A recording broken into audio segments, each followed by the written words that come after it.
Ju përshëndes të gjithëve nga edicioni orës 15 këtu në Top Channel. Shohim titujt kryesor. Pamundësia për të justifikuar pasurinë e krijuar ndër vite ka bërë që të shkarkohet nga detyra gjyqtarja e apelit Fatmira Hajdari. Vendimi është marrë sot, ndërsa pak ditë më parë vettingu renditi faktet e hetuara. Një projekt ligji veçantë kalon së shpejti për miratim dhe parashikon krijimin e një regjistri për të zbardhur emrat e shqiptarëve që kanë vendosur paratë në parajsat fiskale, por ligji parashikon një kufi. Do deklarohen ata që zotrohen mbi 25% aksioneve në kompanitë offshore. 66 raste të reja dhe një humbje jete nga COVID-19 u regjistruan në 24 orët e fundit në vendin tonë. Gjysma e të prekurve janë nga Tirana, ndërsa pjesa tjetër në rrethe. Sërish autoritetet bëjnë thirrje që të bëhet kujdes me distancimin fizik. Të gjithëve ju kërkohet që të shmangin grumbullimet dhe të ruajnë distancimin fizik, por sot mësuesit të thirrur në Tiranë për të ndjekur provimet e maturës u mblodhën në turm pa maska dhe pa doreza.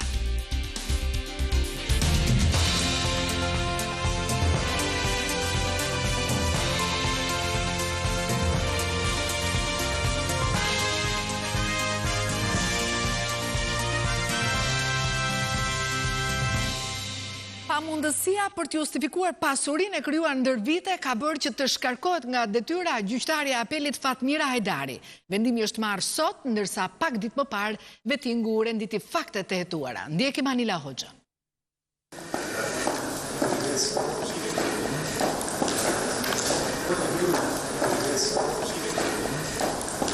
Trupi gjykues i përbër nga unë Rolandilia kryesues, Etleda Qiftja relatore dhe Firdet Shuli antare vendosi.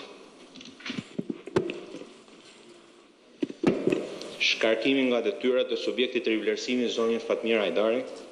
Ishte radha e gjyqtares apelit Fatmira Hajdari për të ngecur në rrjetat e 3 fishta të vettingut.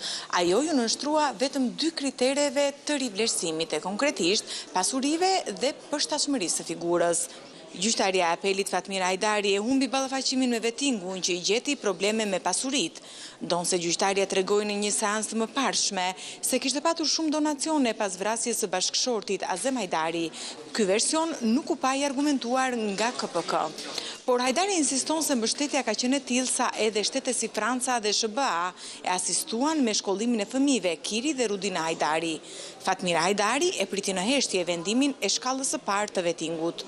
Zënja Hajdari, një moment mas shkarkimit tuaj? Ja, faleminderit për ndjekje nga ana juaj.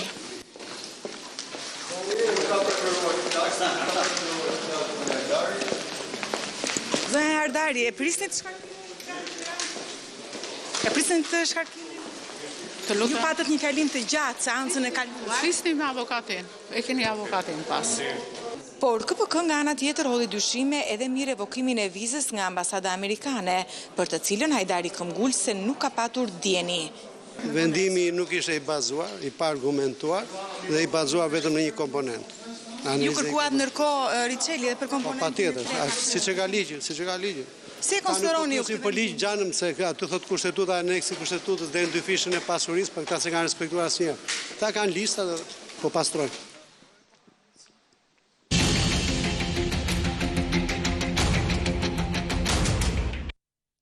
Listat e hapura kanë përplasur në kuvend deputeten Rudina Hajdari dhe kryeministrin Rama. Hajdari kërkoi kryeministrit të bënte hapjen e dytë për listat e hapura dhe Rama u përgjigj se Partia Socialiste nuk është fondacion bamirës që realizon çdo kërkesë. Ndjekim Muhamet Velion. Unë besoj të reforma në drejtësi. Dhe nëse e them këtë për ti me më, e them për këtë për çdo gjyqtar dhe prokuror. Dhe do ta mbështes të reformë deri në fund. Sepse shkoj për te interesat familjes time. Ky ishte i vetmi koment që Rudina Hajdari pati për shkarkimin e nënës së saj, gjyqtares Fatmira Hajdari nga vettingu. Mëtej, e gjithë fjala e saj u drejtua kryeministrit në formën e një kërkese llogarie, sepërse ai nuk po lejon hapjen e listave zgjedhore. E kuptoj fare mirë Edi Ramën, i cili thot nuk e dua ndryshimin e sistemit. Por nuk di sot të merre me ato opozit jashtë parlamentar që do të... Edi Rama, na premtove se do ta bënim ndryshimin e kodit zgjedhor me 2 faza. Shkalla 1 the miratimi marrëveshjes për hir të integrimit dhe shkalla 2 negocimi dhe miratimi ndryshimit të sistemit zgjedhor. Unë faktikisht shkallën time e ngjita, e mora përsipër, po tani ti ku e ke shkallën tënde? Përgjigjja e kryeministit Edi Rama nuk ishte ajo që prisnin parlamentarët e opozitës. Ju personalisht, së bashku me 3 antarët e tjerë të ashtu quajturit këshill politik, keni firmosur në thelin një ambasade mike. Unë nuk besoj një sekond vetme që listat e hapura sjellin demokraci, sjellin rritje cilësisë, që do hapen listat dhe këtu do të vërshojnë rinia dhe të gjithë të tjerët do të goditen nga vota. Nuk e tregon këtë asnjë eksperiencë. Listat e hapura kanë problematikat e tyre, pa diskutim. Por, për mua nuk janë tabu. Kryeministri kujtoi deputetëve të opozitës se Partia Socialiste nuk është një fondacion bamirës. Askush po merr në konsiderat që Partia Socialiste nuk është fondacioni i popullit. Ju kujtohet fondacioni i popullit që shkonin të tërë te generali Rapush edhe i kërkonin nënë bab. Partia Socialiste është një forcë politike që ka edhe ajo interesat e veta, pa tjetër. Dhe publike se sa me gjithë respektin i keni ju. Mos mësoni nga Luzin Bashkë t'i kërkoni të gjitha.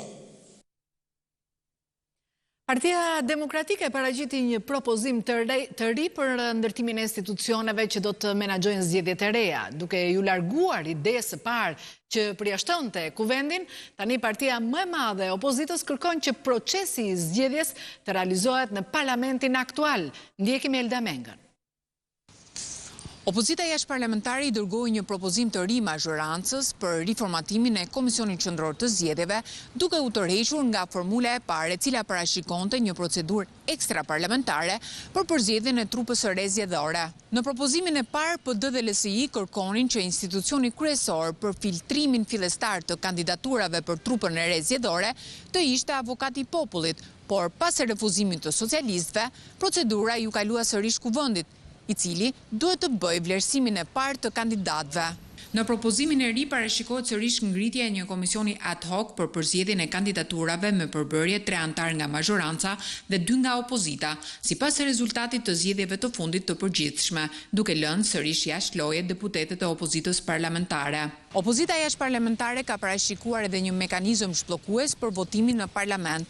Në rast se lista nuk miratohet në blok me 84 vota, atëherë ajo i rikthehet komisionit ad hoc, i cili brenda 10 ditësh i duhet t'i risjellë kuvendit një listë të re, e cila duhet të rrëzohet me 84 vota kundër. Në rast se lista nuk rrëzohet, atëherë 12 kandidatët konsiderohen të zgjedhur dhe vendimi shpallet në fletoren zyrtare. Komisionerit dhe zëvendës komisioneri kanë mandat 4 vite, ndërsa antarët e Komisionit të Ankesave dhe Sanksioneve, si dhe ai rregullator, 6 vite me të drejtë ripërtëritje vetëm një herë. Vendimet konsiderohen të miratuara kur votojnë pro, jo më pak se 4 antarë. Një projekt ligji veçantë kalon së shpejti për miratim dhe parashikon krijimin e një regjistri për të zbardhur emrat e shqiptarëve që kanë vendosur parat në parajsat fiskale. Por ligji parashikon një kufi, do deklarohen ata që zotrojnë mbi 25% të aksioneve në kompanitë offshore. Ndjeki Muhamet Velion.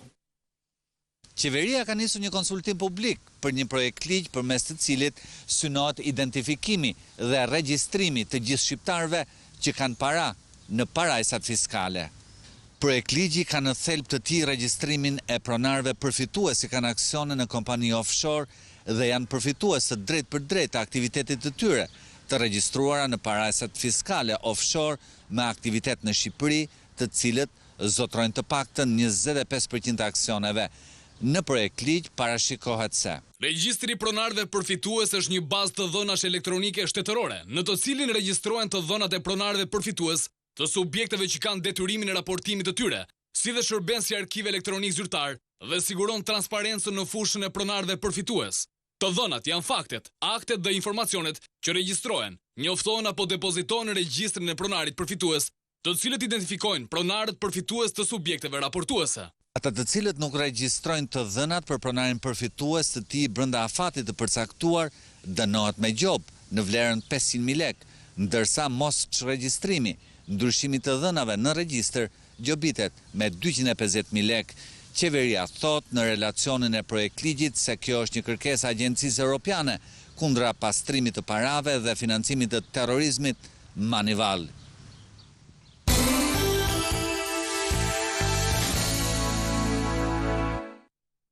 Gjashtë raste të reja dhe një humbje jete nga COVID-19 u regjistrua në 24 orë të fundit në vendin tonë. Gjysma e të prekurve janë nga Tirana, ndërsa pjesa tjetër në rrethe. Sërish autoritetet bëjnë thirrje që të bëhet kujdes me distancimin fizik. Ndjekim Alma Demiraj. Vion të rritet numri të prekurve nga COVID-19 në vendin tonë. Gjatë 24 orëve të fundit ka patur edhe 66 raste të reja, nga të cilët 32 në Tiranë, 12 në Krujë, 7 në Vlorë, 6 në Durrës, 3 në Shkodër, 3 në Fier, 1 në Tropoj, 1 në Lezhë dhe 1 në Elbasan. Komisioni Evropian do t'i rekomandoj këtë javë Këshillit të BE-s draftet për kornizën e negociatave për Shqipërinë dhe Maqedoninë e Veriut, së bashku me përditësimet mbi progresin e bërë nga të dy vendet. Pohimi vjen nga Komisioneri Evropian i Zgjerimit Oliver Varhej, i cili foli për këtë çështje gjatë një sesioni të Parlamentit Evropian. Ne presim me padurimi ratimin e draftit dhe organizimin e konferencës së parë ndërqeveritare. Zgjerimi është i bazuar në meritë, që do vazhdojnë rrugën e tyre drejt BE-s. Vendet e Ballkanit Perëndimor duhet të vazhdojnë zbatimin e reformave. Nevojitet ende punë sa i takon sundimit të ligjit dhe në luftën kundër korrupsionit dhe krimit organizuar, si dhe respektimin e lirive themelore. Rezultate më të shpejta e të prekshme me reformat nënkuptojnë lëvizje më të shpejt përpara në negociatet e antarësimit. Varhej shtoi se Komisioni Evropian do të analizojë progresin e bërë në paketën vjetore që do të prezantohet në vjesht. Po në vjesht nga sa taj, do të dilet dhe me një plan ekonomik dhe investimesh për Ballkanin Perëndimor në mënyrë që të mbështetet rajoni ekonomikisht dhe në planin afatgjat, si dhe për të afruar më shumë atë me BE-n. Sipas Varhejit, ky plan duhet të sjellë rritje ekonomike dhe hapjen e vendeve të reja të punës, edhe si pjesë e përpjekjeve të përbashkëta për rimëkëmbjen nga pandemia. Pasi përveç rasteve që vinë për të marrë trajtim, ka dhe nga ata që shërohen dhe lënë ambientet e spitalit, por gjithsesi, rritja e numrit të rasteve të prekur nga COVID-19 dhe për më tepër, rritja e numrit të rasteve që vinë në shërbimin infektiv duhet na shërbejë të gjithëve për të ndërgjegjësuar, për të respektuar masat anti-Covid. Në Elbasan janë 2 raste të reja me COVID-19, një punonjës policie dhe një drejtuese një qendre për fëmijët. Ndjekim Bruna Kërçykun. Një punonjës i policisë e Elbasanit ka rezultuar pozitiv me COVID-19 duke rikthyer ankthin e infektimeve masive për shkak të pranisë së virusit në institucione. Ende nuk ka një përgjigje të saktë Drejtoria e Shëndetit Publik të Elbasanit se si do të veprohet në rastin e këtij punonjësi policie, pra do të ketë vendosje apo jo të komisariatit në karantinë, pasi rasti në fjalë është referuar si rasti kryeqytetit përderisa punonjësi policisë Bashkia Rogozhin edhe pasion më parë për gjatë për pastrimin e qytetit të Ndërkohë që Instituti i Shëndetit Publik do të vendosë për zbatimin e protokollit në lidhje me komisariatin e Elbasanit, rasti i dytë identifikuar sot në Elbasan me COVID-19 është ai i drejtoreshës së një qendre për fëmijët me aftësi ndryshe. Edhe ky një rast që mund të kthehet në burim infeksioni. Qendra ka funksionuar deri dje duke ofruar shërbimet e saj, edhe pse disa herë me radhë ajo është dezinfektuar sipas normave të vendosura nga Ministria e Shëndetësisë. Shkon në këtë mënyrë gjithsej në 9 numri të prekurve me COVID-19 në qarkun e Elbasanit, 2 prej të cilëve janë në qytetin e Belshit, ndërsa pjesa tjetër në bashkinë e Elbasanit. Shumica e rasteve janë raste të cilat janë infektuar në kryeqytet. Të gjithëve ju kërkohet që të shmangin grumbullimet dhe të ruajnë distancimin fizik, por sot mësuesit e thirrur në Tiranë për të ndjekur provimet e maturës u mblodhen në turm pa maska dhe pa doreza. Sot herët në mëngjes me mësuesit ishte Kristi Gongo, e cila i pyeti ata se pse shkelin rregullat e mbrojtjes nga COVID-19. Nuk do të lejojmë asnjë lloj grumbullimi. Ky ishte urdhri i kryeministrit Edi Rama pas rritjes së numrit të infektuarve me koronavirus. Por është ora 6:30 e mëngjesit e 18 qershorit, ende pa mbaruar gjendja e jashtëzakonshme për shkak të COVID-19 dhe mësuesit qëndrojnë pranë njëri tjetrit sikur të mos kishte pandemi. Se po rini kaq afër njëri tjetrit? Distancë na. Profesor, pse pa mas? Sa kam lënë makina do ta marr. Edhe pse vetë Ministria e Arsimit në bashkëpunim me Ministrinë e Shëndetësisë kanë hartuar një rregullore të posaçme për zhvillimin e maturës shtetërore në kushtet e pandemisë, këto masa duket si janë vetëm për nxënësit. Respektimi i distancës prej 1.5 metra nga njëri tjetri si një kriter kryesor për të ndaluar përhapjen e koronavirusit, e i parashikuar në protokollin shëndetësor, ishte i pamundur në sipërfaqen e vogël ku caktoheshin një numër i madh mësuesish administrator për monitorimin e procesit të testit të fundit për maturën. Pavarësisht se kishte sinjalizues distance, stafi pedagogjik herë pa vetë dije, e herë prej pamundësisë i shmangnin. Teksa në klasat ku do testohen nxënësit nuk lejohen më shumë se 10 veta, për mësuesit nuk ndodhi diçka e tillë. Mbi 1000 mësues të shkollave të ndryshme të Tiranës u mblodhën në oborrin e shkollës 9-vjeçare Kosova, ku vendos ndarja e tyre për ndjekjen e procesit të maturës në një prej gjimnazeve.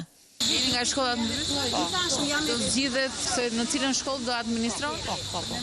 Tani mëngjes bëhen përzgjedhjet. Si ju caktua juve shkolla ku do administron? Falësh, po. Në Kasall. E njëjta gjë vlen edhe për Kamzën, qindra mësues, si dhe policë, të cilët duhet të sigurojnë mbarvajtjen e provimit të fundit të maturës shtetërore. Ati të lëndës me zgjedhje janë grumbulluar në oborrin e shkollës së mesme Ibrahim Rugova, ku po bëhet momentalisht ndarja e tyre për shkollat ku do të administrojnë.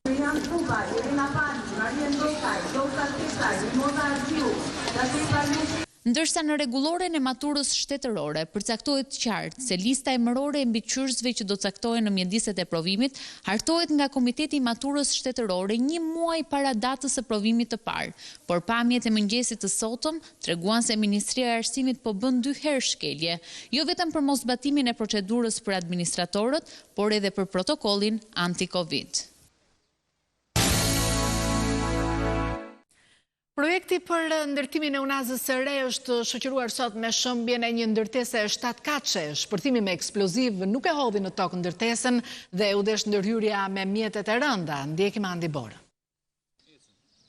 Këtoja rënojat e një godine 6 katëshe në zonën e Shkozës, për të cilin Inspektorati Kombëtar i Mbrojtjes Territorit vendosi tashem me shpërthim të kontrolluar për t'i hapur rrugë vazhdimit të projektit të unazës së re për lotin e tretë, por shpërthimi rezultoi pa suksesshëm për shkak të peshës së lehtë të objektit, por edhe sasisë së vogël të lëndës plase të vendosur për shkak të banesave përreth, si shpjegoi zyrtarisht i KMT.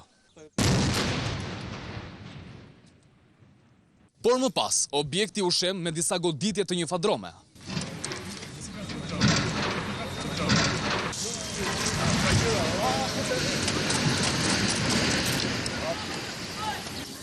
Ky është objekti 12 që shembet për lotin e 3 duke përmbyllur kështu fazën e parë. Ndërkaq pritet ketë edhe një tjetër fazë për të shembur të tjera objekte, të cilat janë ndërtuar në gjurmën ku do të kalojë unaza e re në pjesën lindore të Tiranës.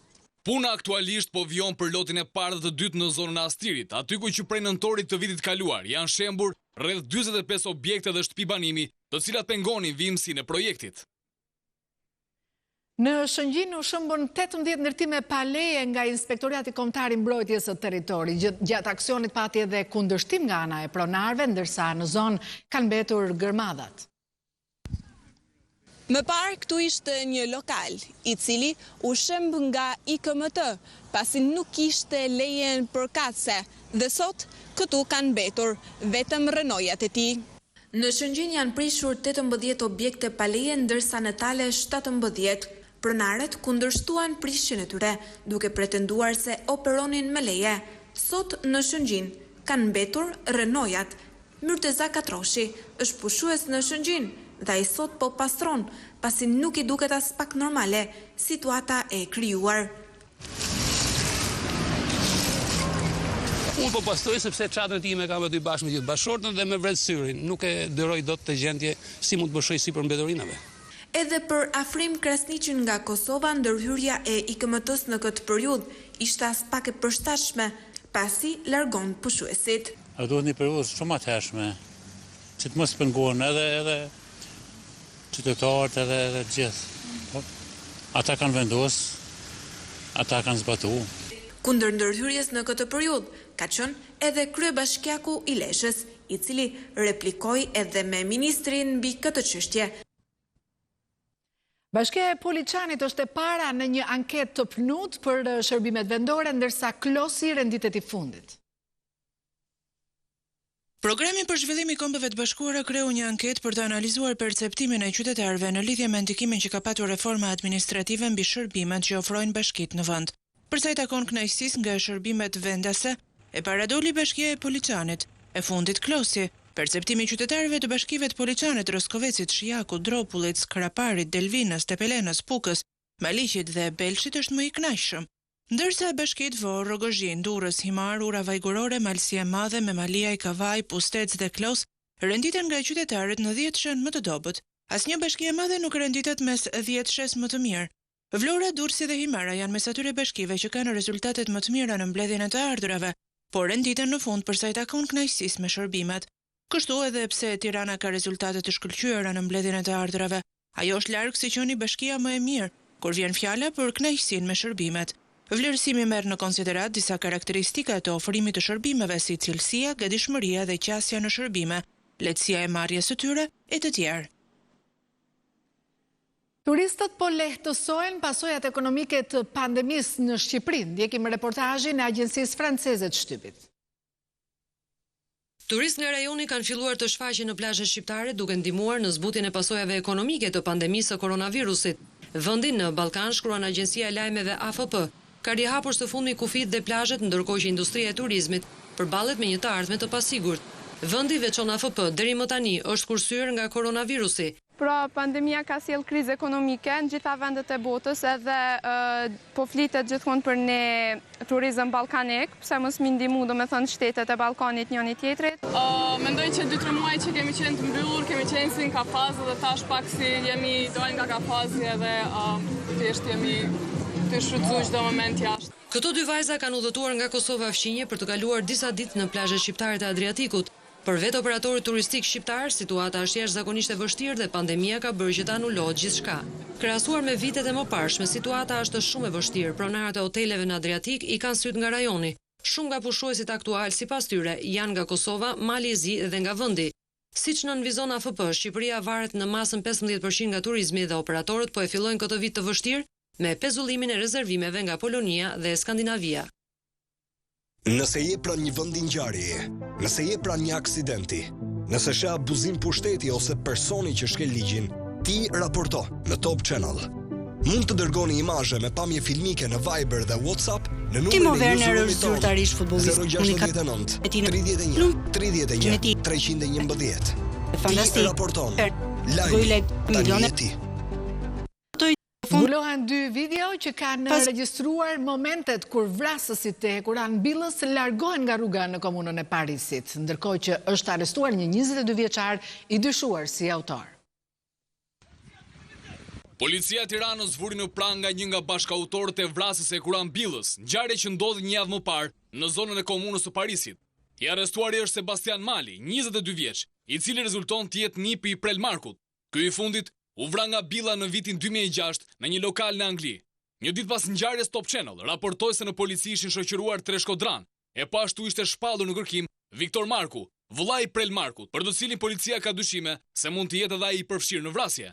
Ndërkaq, për 22 vjeçarin Mali, policia e ka gjërmuar dhe ndjekur atë për ditë me radhë, derisa arriti të grumbullonte fakte dhe prova shkencore që ai është një nga bashkautorët për ekzekutimin e Billës përpara një qendër tregtare në datën 11 qershor. Në këtë video që Top Channel ka siguruar pak momente përpara ekzekutimit, shihet teksa automjeti e hekuran Billës tip BMW X6 hyn në zonën e komunës së Parisit për të shkuar përpara qendrës tregtare. Pamjet tregon që pas tij nuk ndodhet makina autorëve, por dyshimet e policisë janë që ka pasur të tjerë bashkëpunëtorë që kanë dhënë detaje mbi lëvizjet e Billës. 2 minuta më pas, autorët vinë dhe qellojnë mbi automjetin e viktimës, duke lënë ato të vdekur brenda saj. Ata më pas largohen në një tjetër rrugë nga ajo që erdhën, duke hyrë në unazën e re për të shkuar më pas në pezë të vogël, aty ku edhe dogjin automjetin. Policia zyrtarisht thotë se po punon për identifikimin dhe vënien përpara përgjegjësisë të autorëve të tjerë që mund të jenë të përfshirë në këtë ngjarje. Ndërkaq, mbi të arrestuarin Sebastian Mali, do të rëndojë akuza e vrasjes për gjakmarrje e kryer në bashkëpunim dhe armëmbajtje pa leje.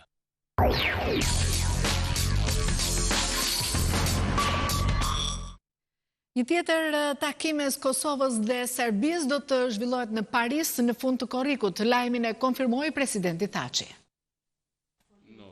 Presidenti i Kosovës Hashim Thaçi ka paralajmëruar mbajtjen e një samiti në Francë mes Kosovës dhe Serbisë javën e 3 të korrikut. Në një intervistë për Zërin e Amerikës, Thaçi tha se për këtë gjë është diskutuar edhe me vetë presidentin francez Emmanuel Macron.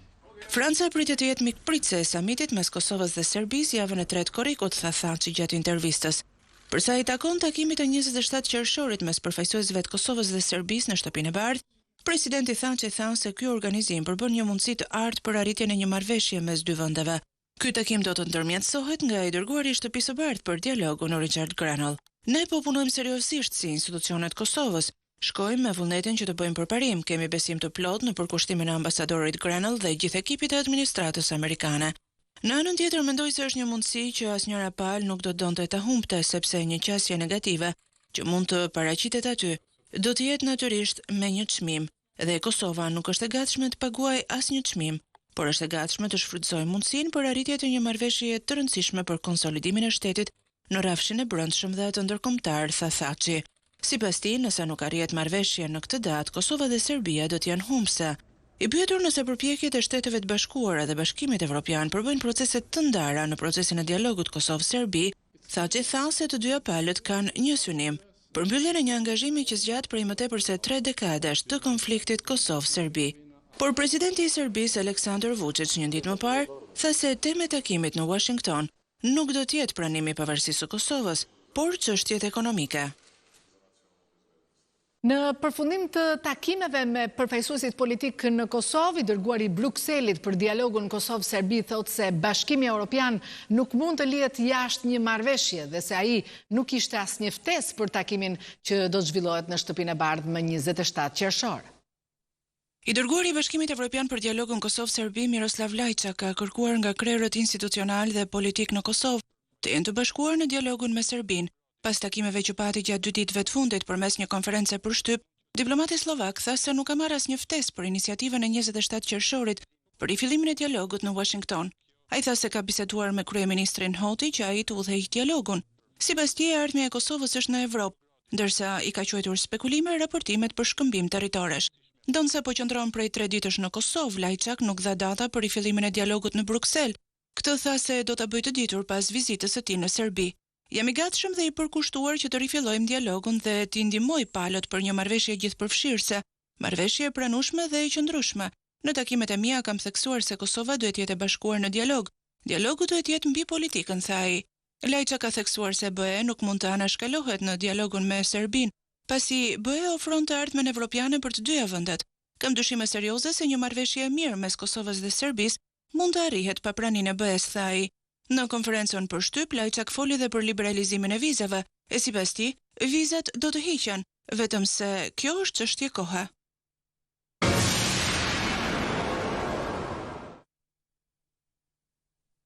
Kancelaria Merkel ka bërë thirrje që të arrihet marrëveshja për paketën e ndihmës prej 750 miliardë euro.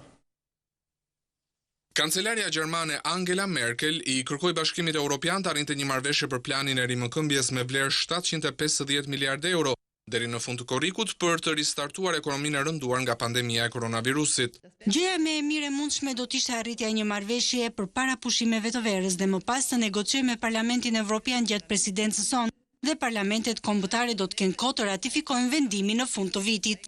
Duhet të veprojmë shpejt dhe me vendosmëri, tha Merkel. Shefja e Komisionit Evropian, Ursula von der Leyen, propozoi fondin për ndihmuar BE-n në recesionin më të thellë të saj në histori, por plani u ndesh menjëherë në kundërshtim të vendeve anëtare konservatore, përfshir Austrinë dhe Holandën.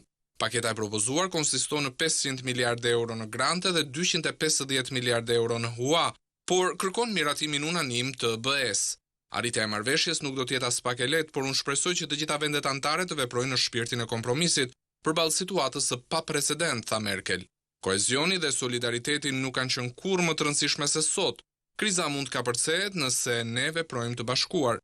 Këshilli Evropian do të mbajë një samit në lidhje video më 19 qershor për paketën stimuluese të shumë debatuar, më e madhja e deri tanishme e BE-s.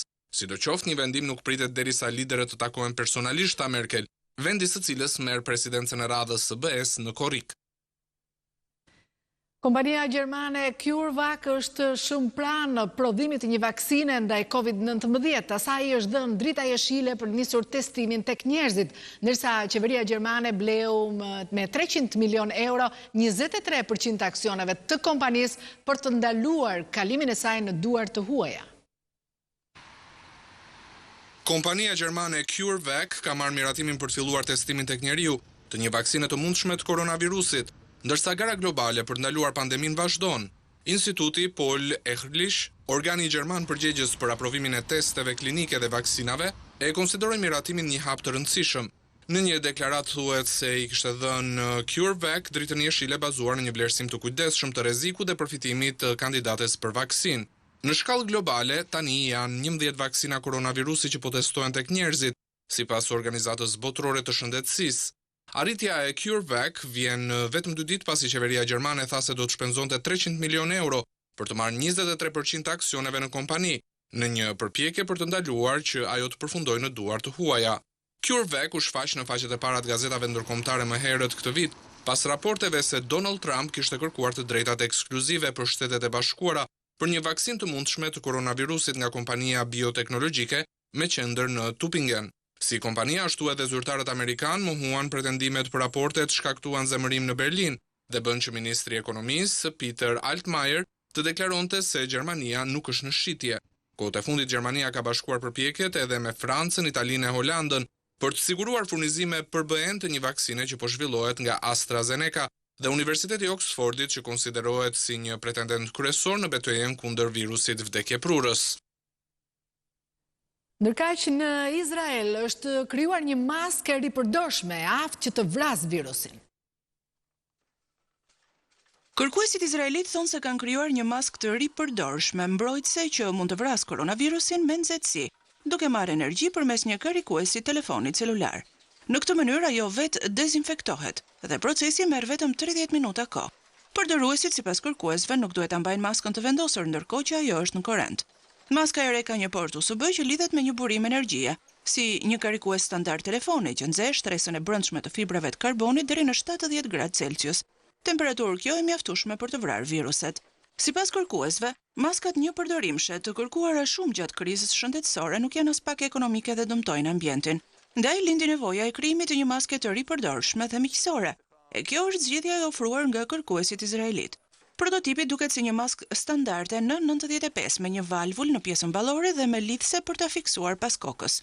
Kërkuesit kanë paraqitur kërkesën për ta patentuar shpikjen e tyre në SBA në fund të marsit dhe thonë se po diskutojnë për komercializimin e produktit me sektorin privat. Maska ka gjasa të shitet për $1 më shumë se maskat e disponueshme aktualisht në treg.